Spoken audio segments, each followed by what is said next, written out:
다양한 장르, 다양한 국적의 책을 읽으면서 인식의 한계를 넓혀보는 시간입니다. 북구북구 북튜버 이시안 씨 그리고 북칼럼니스트 박사 씨와 함께합니다. 어서 오세요. 안녕하세요. 반갑습니다. 반갑습니다. 날씨가 갑자기 추워졌어요. 네, 갑자기 추워져가지고 이게 옷을 어떻게 입어야 될지를 모르겠더라고요. 이게 차라리 한겨울이면 그냥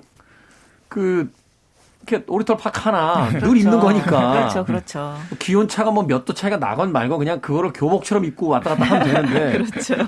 요때가 참 애매해요. 그러니까요. 아니 이게 패딩을 꺼내야 되나 아니면은 꺼내세요.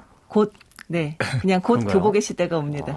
아니 진짜 봄하고 가을이 사라진 것 같아요, 아예. 없어졌어요. 그렇게 생각을 하고 살아야 될 것 같아요. 어떤 분이요, 우리나라는 분명히 사계절이 분명한 나라가 맞다. 하루에도 봄, 여름, 가을, 겨울이 다 있다라고 하면서 굉장히 공감이 가더라고요. 그러게요. 그렇죠. 뭐 서울에서 제주도까지 왔다 갔다 하면은 계절이 또 왔다 갔다. 제가 그걸 언제 느끼냐면요. 제가 이제 꽃가루 알러지가 있는데 막 이제 봄이나 가을에 이렇게 꽃가루가 날릴 때 막 눈을 사실은 좀 이렇게 눈물이 나고 눈을 잘 못 떠요. 눈이 이렇게 띵띵 붓는데 저희 스태프들은 제가 전날 밤에 술 마시고 와서 본 줄 알고 붓는데 그때 무슨 일이 있어서 주말에 부산에 잠깐 출장을 갔어요. 네.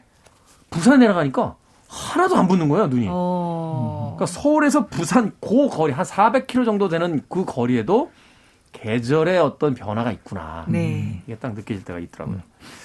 그냥 저의 혼잣말이었습니다. 그러니까 이게 이제 깔아놓는 거죠. 다음에 눈이 띵띵 붙더라도 전날 술을 마신 게 아니다. 라는 얘기를 살짝 깔아놓으신 것 같아요. 보니까. 근데 지금 겨울인데요? 봄이 얼마 멀지. 곧 봄입니다. 자, 오늘 읽어볼 책, 조셉 콘레드의 암흑의 핵심입니다. 제목이 참 여러 가지가 있더군요. 어둠의 심연, 암흑의 핵심, 암흑의 심장, 뭐 이런 그 번역 제목들을 가지고 있는데, 원작의 제목은 이제 Heart of Darkness 이렇게 되어 있죠. 영화 이제 지옥의 묵시록의 원작이다라고 해서 굉장히 그 유명해졌던 책 중에 한 권인데, 자, 참고로 이제 박사 씨가 이 책을 추천을 해주셨습니다. 네. 추천에 일단 변을 좀 들어보겠습니다. 제가요. 네. 짧아서 선택을 했습니다. 브라보. 네. 브라보. 이렇게 딱 왜 책을 선택할 때 이렇게 책등이 이렇게 쭉 있잖아요. 책 꽂혀 있잖아요. 책등을 딱 먼저 보고 현저하게 이제 얇아 보인다라고 하는 것을 먼저 선택을 했고요. 그리고 사실은 저도 이 책을 읽고 얘기를 한 건 아니었어요. 그래서 이 책 정말 뭐 유명하고 그리고 굉장히 이제 인간의 어떤 모습을 보여줄 수 있는 그런 좋은 명작이라고 하니까 이번 기회에 같이 읽으면 좋겠지라고 하는 가벼운 마음으로 추천을 했다가 실수를 하셨군요. 죄송합니다. 제가 여러분들 참 죄송했습니다. 네. 다른 책도 아니고 이 책을 아주 가볍게 암흑의 핵심을 제목에서 일단 암흑, 어둠, 심연, 핵심 이런 단어가 나오는데 가볍게 선택하셨다가 아니 저는 그냥 왜 보통 중2병이라고 하잖아요. 그런 친구들도 참 좋아할 만한 책이겠다. 뭐 이렇게 생각을 하면서 선택을 했는데. 세계 문학사에서 가장 무거운 책을 가볍게 선택해 주셨습니다. 아까 그 분량에 대한 이야기 해주셨잖아요. 얇은 책. 사실 그런 재미가 있어요. 이렇게 서점에 가서 얇은 책 하나 얇은 소설 하나 읽어야지. 탁 뺐는데 안에 봤더니 심지어 단편 모음집이야. 그래가지고 더 짧어. 이때 느낀 어떤 쾌감 같은 거. 그럼요. 위대한 작품을 한 15분 만에 다 읽어버렸다라는 이런 어떤 라쇼몬 같은 거. 그렇죠. 뭐 있었잖아요. 저희도 뭐였죠? 기피의 강요. 뭐 이런 책. 7페이지 책들 막 이런 거 있었는데. 어찌됐건 오늘 지옥의 묵시록, 영화 지옥의 묵시록의 원작으로 알려진 암흑의 핵심. 오늘 통일하겠습니다. 책 제목을 이 암흑의 핵심이라는 제목으로 암흑의 핵심을 읽어보도록 하겠습니다. 자, 그 전에 이 작가인 조셉 콘레드 어떤 작가인지 이시안 씨께서 좀 소개를 해주시죠. 이 사람이 조셉 콜레드라고 불리기도 하고요. 조지프 콜레드라고 불리기도 해요. 조셉 콜레드. 거기에서 이제 이 사람의 정체성이 있는 건데 영국 문학을 대표하는 폴란드 태생 작가입니다. 상당히 아이러니하잖아요. 영국 국적을 가지고서 영국인으로서 영어로 된 소설만 썼는데 그런데 폴란드인 출신이에요.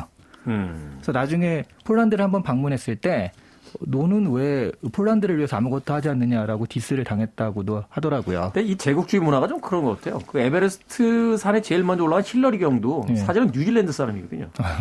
근데 이제 그렇게 되면 이제 뉴질랜드가 제일 먼저 올라간 거로 되니까 네. 영국 왕실에서 기사작이 줬어요. 너 그냥 영국 사람 하자.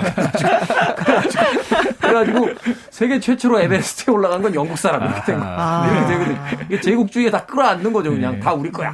이러면서. 그걸 보통 전문 용어로 야리오라고 하지 않나요? 토요일 아침부터 그런 전문 용어를 남발하시면 너무 안 전문 됩니다. 용어라. 네. 어찌됐건 조지프 콜레드, 조셉 콜레드라고 네. 불린다. 근데 왜 그런가 보면요. 폴란드에서 태어났는데 당시엔 러시아 속국이었어요. 그래서 조셉 콜레드의 부모들이 반정부 운동에 가담을 했어요.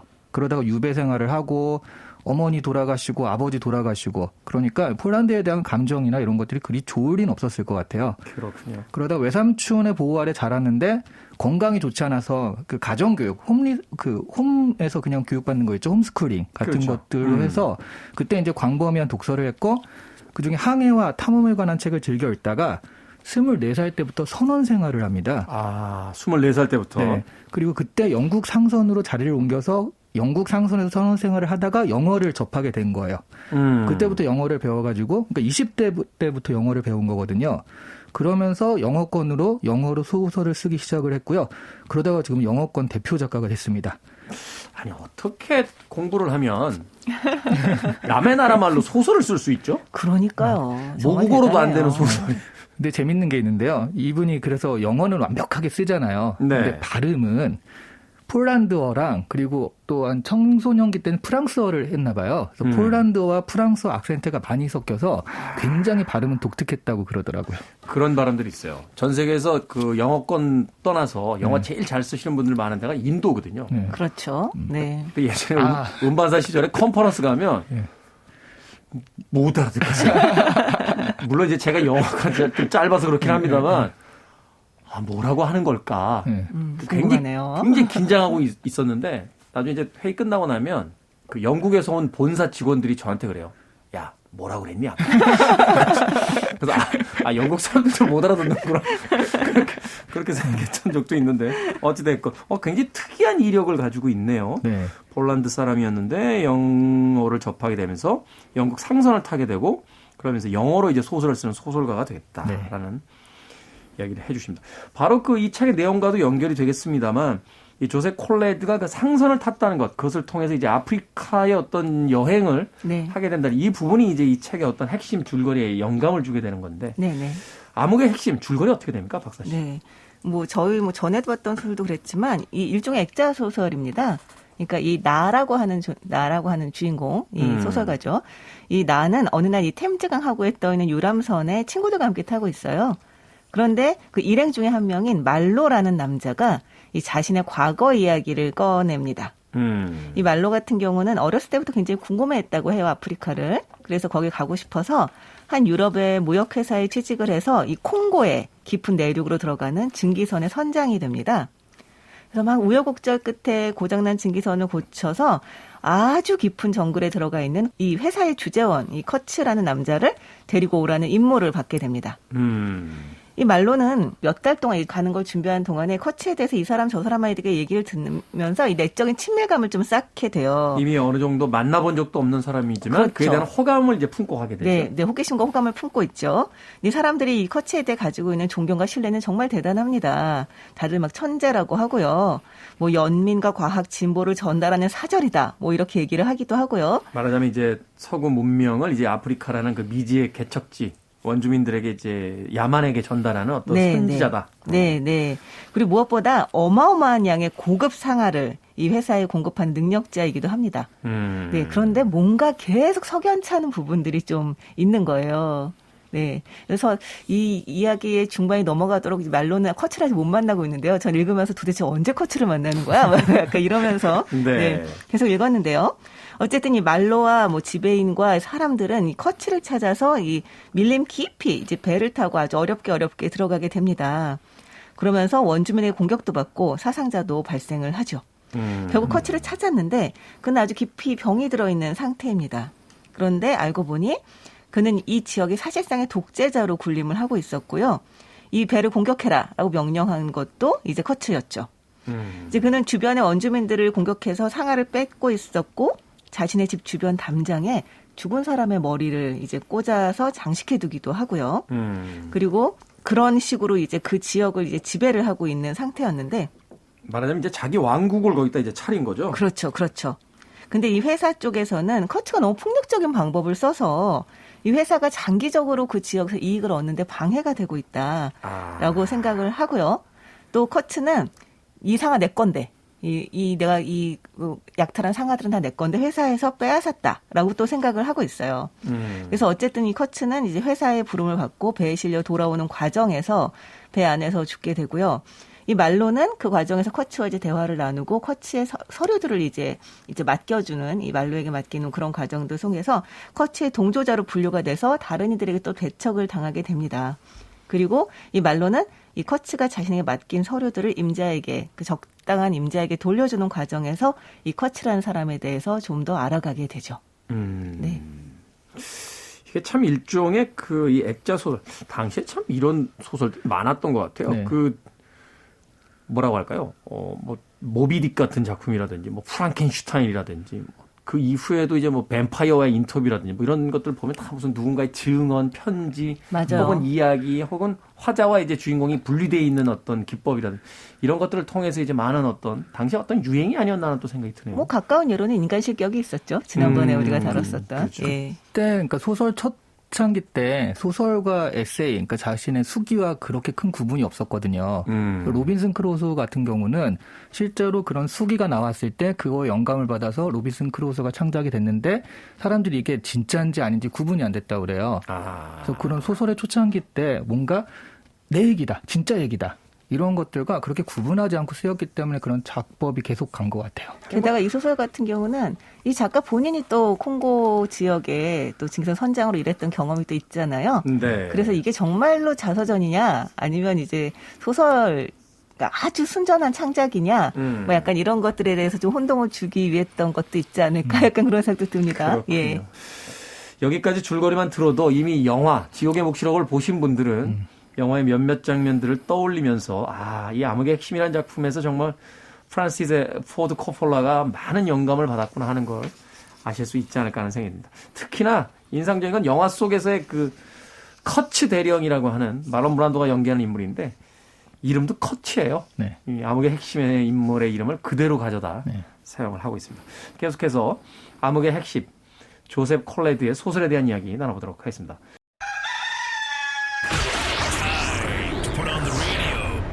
김태훈의 프리웨이. 빌보드 키드의 아침 선택, 김태훈의 프리웨이, 북칼럼니스트 박사씨, 북튜버 이시안씨와 함께 북구북구 함께 이야기 나눠보고 있습니다. 자, 오늘의 책은 조셉 콜레드의 암흑의 핵심입니다. 여기서 일단 이 두 명의 캐릭터로 분리가 됩니다. 말하자면 이제 영화 속에서 이제 윌러드 대령으로 이야기가 되는데 이 말로라고 하는 인물, 커츠에 대해서 호감을 가지고 있고 이 커츠를 이제 데려오는 것을 임무로 삼고 떠나는 인물이 하나 있고요. 또 이야기 속에서만 존재하다 실제 그 모습을 드러내면서 어떤 악마와도 같은 원래 이미지와는 정반대의 이미지로서 그 아프리카에 군림하고 있는 이제 커츠라고 하는 인물. 이 두 명의 캐릭터를 우리가 어떻게 이해를 해봐야 될까요? 일단 그러니까 커츠라는 인물은 암흑의 핵심이죠. 네, 암흑의 핵심의 암흑의 핵심. 네, 암흑의 핵심이고 간단한데요.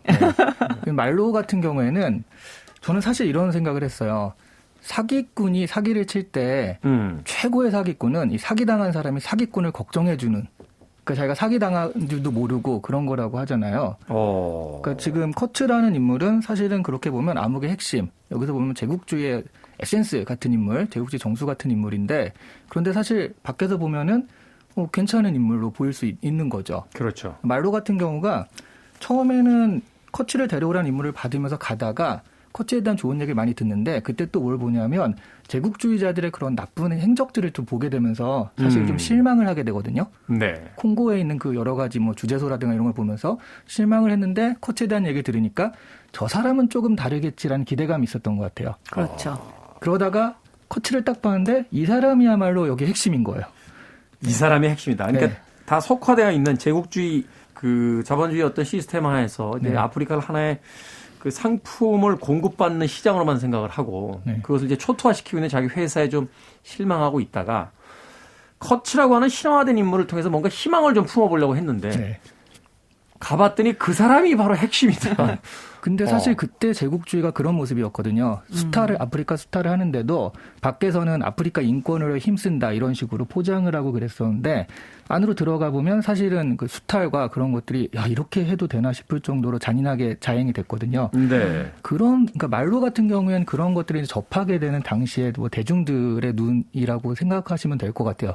게다가 이제 커츠 같은 경우는 이론적으로도 굉장히 이제 거의 완벽하다시피 한 거예요. 그러니까 다른 사람들은 뭐 돈 벌려고 들어와 있지라던가, 아 내가 여기서 뭐 하고 있나라던가 막 지금 이런 막 여러 가지 정신이 없는 와중인데 이 커츠 같은 경우는 말도 너무 잘하고 달변이고 굉장히 자기 철학도 있고 뭐 정말 글도 잘 쓰고요.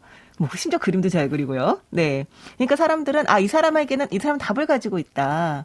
이 사람은 어떤 신념을 가지고 있고 이 사람은 되게 혹하는 부분들이 있었던 거죠. 네. 어떻게 보면 말로도 거기에 이제 나중에 혹하게 되는 부분도 있는 거고요. 정말 나라도 좀 호감을 가지지 않았을까. 좀 호감까지는 아니라도 충분히 궁금해하지 않았을까. 뭐 약간 이런 생각이 들기는 합니다. 예. 그러다가 이제 그의 어떤 실체를 보고 나서 제국주의가 아프리카를 어떻게 대하고 있는가에 대한 어떤 실체를 그 한 인물을 통해서 이제 확인하게 되는 그런 과정인 거죠. 그럼에도 불구하고 말로는 커치에게 실망하거나 뭐 이렇게 싫어하게 되거나 그러지 않거든요. 거의 커치를 대변하고 나중에 이제 커치에 대한 이야기를 전달하는 그런 입장을 자처하게 되죠.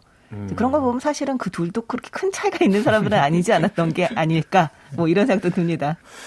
자, 여기까지 아마 이야기 드리면 영화의 장면들 몇 장면들 떠오르실 것 같아요. 그 마틴 씬이 연기했던 그 윌러드 대령이 전쟁광으로 변해버린 한 전설적인 대령을 데려오거나 혹은 사살하라 하는 임무를 띠고 이제 아프리카로 향하게 되는데 아프리카가 아니죠. 그 베트남의 정글이죠. 그렇죠. 그때도 바로 그 말론 블란도가 연기했던 인물이 바로 커츠 대령이라고 하는 인물이었는데 현장에 가서 막 혼란스러워지잖아요. 그 원주민들 사이에서 신처럼 군림하는 그를 보면서 비로소 이제 베트남 전쟁이라는 전쟁이 어떤 선과 악의 대결이 아니라 오히려 이 인도차이나 반도를 약탈하고자 했던 미 제국주의의 어떤 그 현실을 거기서 확인하고서 이제 절망에 빠지게 되는 장면들이 나오는데 그에 앞서도 벌써 몇십 년 전에 이 암흑의 핵심에서 조셉 콘레드가 그 얘기를 하고 있었습니다.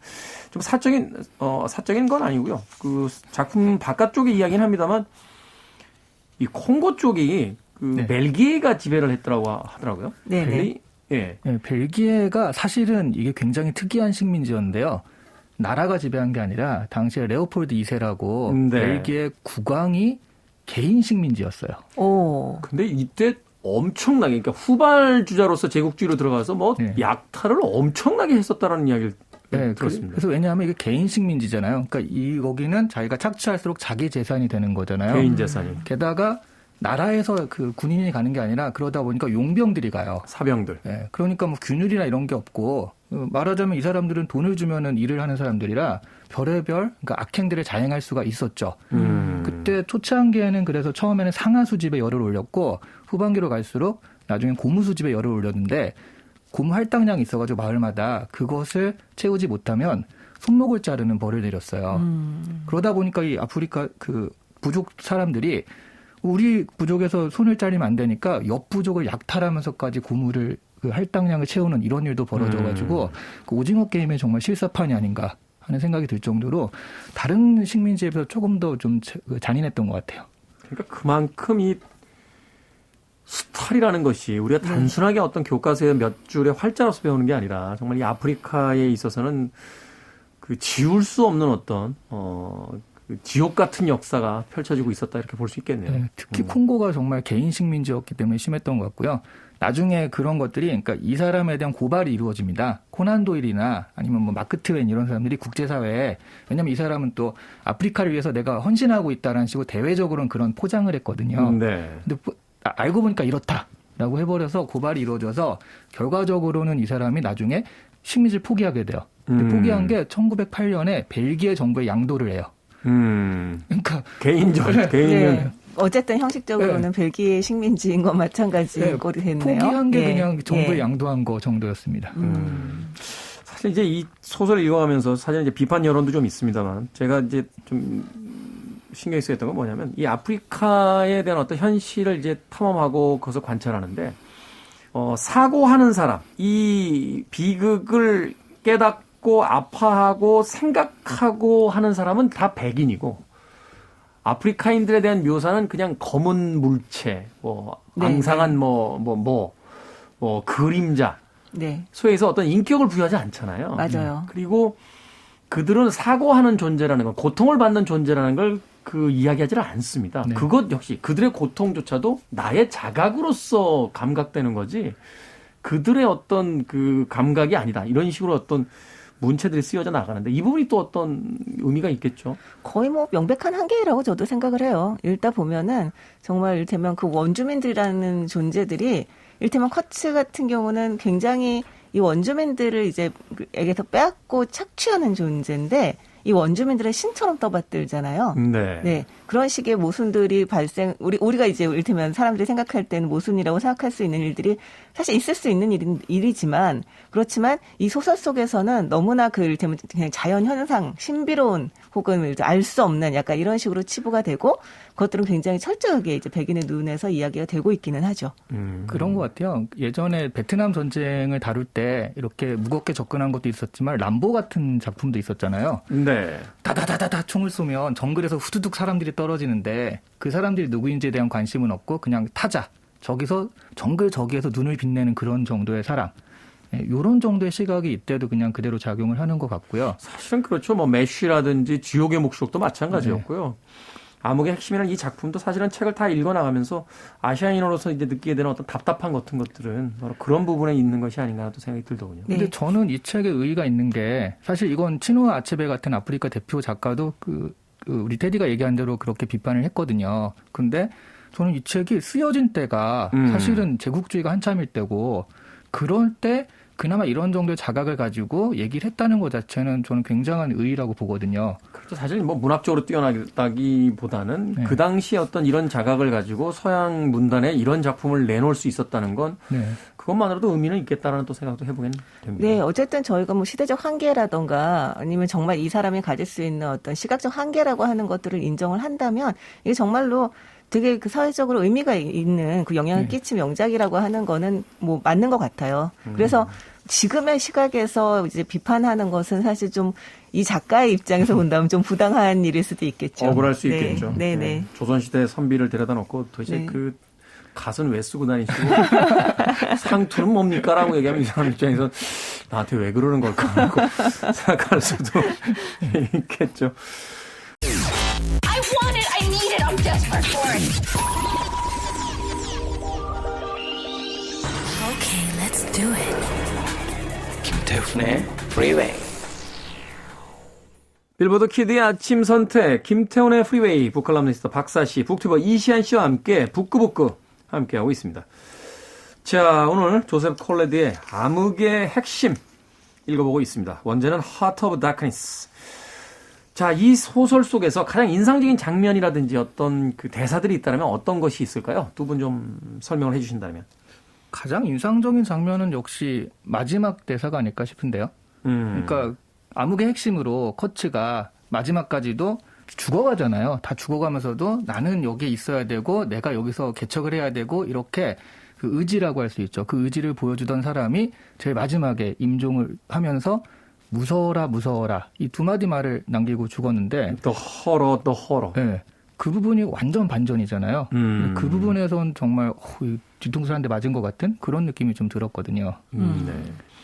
그 제국주의에 대한 어떤 논평을 내놓고 세상을 떠나는 게 아닌가 하는 생각도 좀 들었었는데. 네, 네. 이 커츠가 그 전에 국제 야만 풍습 억제 협회라고 하는 곳에서 이제 보고서를 이제 저기 해서 쓴 보고서가 이제 커츠가 쓴 보고서에 대한 얘기가 나와요. 그런데 이제 그게 이제 이렇게 시작을 한다고 합니다.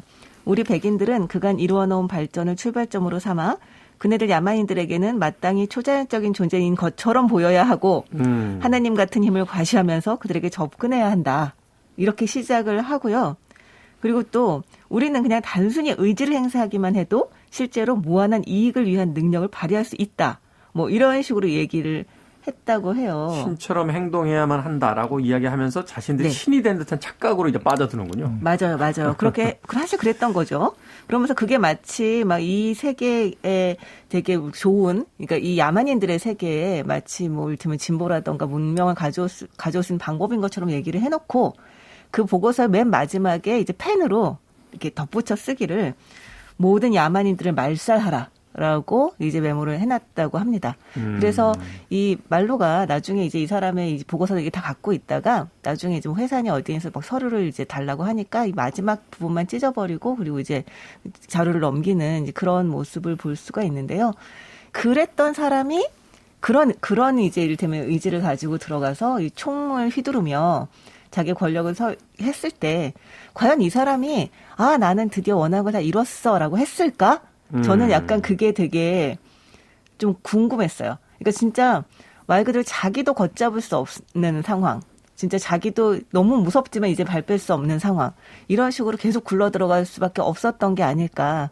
그래서 마지막까지 결국 허세를 부릴 수밖에 없었지만 진짜 죽음의 한 발을 넘는 순간 말씀하셨던 것처럼 그때는 너무 무서워. 나는 진짜 너무 무서워라고 말할 수밖에 없었던 게 아닐까. 그래서 그 장면이 정말 어마어마하게 유명하기도 하고 네. 그리고 진짜 말씀하신 것처럼 딱 충격을 받게 되는 독자들이 그런 장면이기도 하죠. 그렇군요.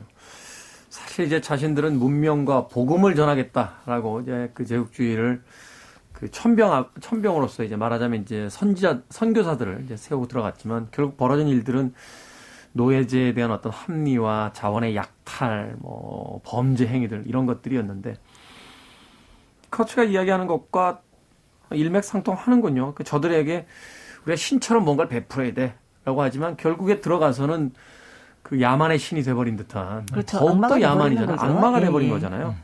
그러한 이야기들.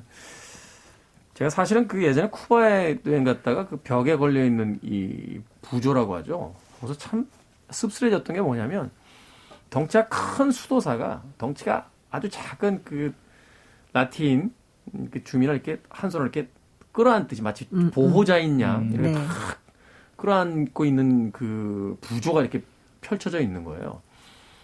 그게 왜 씁쓸하냐면 결국 자신들이 뭘 베풀었다라고 그 주장하는 거잖아요. 그렇죠. 그러면서 결국 자신들의 어떤 그 이익을 위해서 이 대륙을 쑥대밭을 만들어 버렸습니다만 결국 이 작가도 그 이야기를 하고 있는 것 같네요. 멀리서 네. 쳐다봤을 땐 우리가 문명을 전한다고 했지만 막상 그 현장에 들어가 보니 우리는 약탈자에 불과했다라고. 네. 근데 사실 모든 제국주의자들이 내세우는 게 그게 아닌가 하는 생각은 들어요. 일제강점기 때 일본도 그럼요. 그랬잖아요. 네. 일본이 우리나라를 근대화시켰다라고 이제 주장을 하고 있잖아요. 그런 면에서 보면. 현재 네. 역사학계도 그렇게 주장하시는 분들이 있어서 아직도 그 논쟁이 정리가 안 되어 있긴 하죠. 밝은빛 역사학자분들. 네, 알겠습니다. 자, 영화 혹시 보셨어요? 이 작품 보시고 나서? 전 아니요.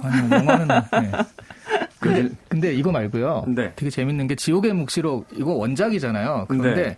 또 다른 영화에서도 이거를 모티브로 한 영화가 있더라고요. 그게 또 깜짝 놀랐는데 스컬 아일랜드. 네. 킹콩 원작도 그렇고 이 콘레드의 이 소설을 되게 모티브로 하고 있고요. 음. 어느 정도였냐면 그 스컬 아일랜드에서 톰 히들스턴이랑 새뮤엘 잭슨이 나오거든요. 그렇죠. 각각 극중 이름이 콜레드하고 말로예요.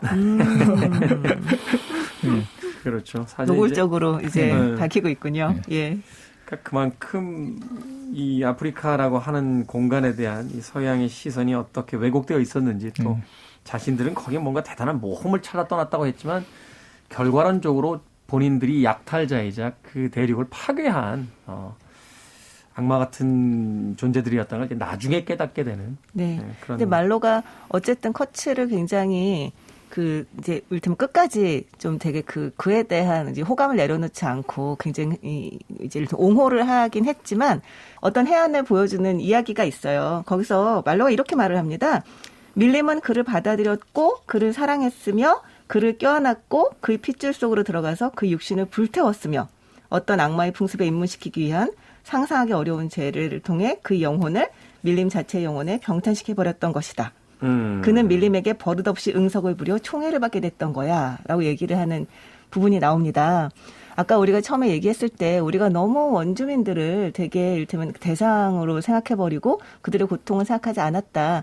그건 맞긴 하지만 이 거대한 자연의 힘에 대해서 그리고 그 힘을 지배하려고 했지만 결국 지배를 당해버린 이 커츄란 인물에 대해서 말로는 되게 이렇게 통찰하고 있었던 게 아닌가. 약간 그런 생각을 하게 됐어요. 그렇군요. 읽을수록 그 시면에 대한 여러 가지 어떤 해석들을 던져주는 그런 작품이 아닌가 하는 생각이 듭니다. 자, 두 분의 한 줄 추천사로 마무리하도록 하겠습니다. 저는 한 줄로 하자면 나는 소설이다. 나는 전설이다 패러디인가요? 정말 읽으면서 되게 장식적인 문체잖아요. 얻어지는 것도 많긴 한데 일단 읽기가 너무 힘들었어요. 근데 요즘 소설들이나 이런 거 보면 나는 영화다라는 느낌으로 소설을 쓰잖아요. 그런 거에 익숙하신 분들은 좀 어려울 수 있는데 이거야말로 진짜 소설이구나라는 느낌을 저는 받았거든요. 네. 말이 되네요. 저는 네. 읽으면서 나는 누구? 여긴 어디? 라는 생각이 들었어요. 이런 느낌을 받고 싶으시다면 한번 읽어보시기 바랍니다. 네. 지금 서로 다른 것 같지만 약간 비슷한 말을 한 것 같기도 그렇죠, 합니다. 그렇죠. 또 하나의 이야기 속으로 들어가 보자면 20세기 초에 펼쳐졌던 19세기부터 20세기까지 그 걸쳐져 있었던 제국주의 역사가 과연 21세기엔 멈췄는지에 대해서도 한번 좀 질문할 수 있는 그런 책이 아닌가 하는 생각이 듭니다. 오늘은 조셉 콜레드의 암흑의 핵심 북구북구로 읽어봤습니다. 다음 주는 프랜시스 호지슨 버넷의 비밀의 화원입니다. 야, 이 비밀의 화원. 제목은 많이 아실 테고요. 또 어릴 때 만화로 좀 보신 분들, 동화로 보신 분들은 많으실 것 같은데 한번 다음 주에는 제대로 읽어보도록 하겠습니다. 북튜버 이시안 씨, 북칼럼니스트 박사 씨와 함께했습니다. 고맙습니다. 네, 안녕히 감사합니다. 계세요.